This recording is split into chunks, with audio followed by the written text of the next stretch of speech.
بسم اللہ الرحمن الرحیم۔ صحیح بخاری حدیث نمبر 1۔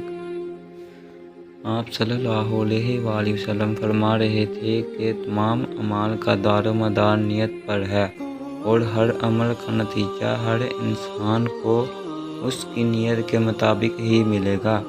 بس جس کی ہجرت ترک وطن دولت دنیا حاصل کرنے کے لیے ہو یا کسی عورت سے شادی کی غرض ہو، بس اس کی ہجرت انہی چیزوں کے لیے ہوگی جن کے حاصل کرنے کی نیت سے اس نے ہجرت کی ہے۔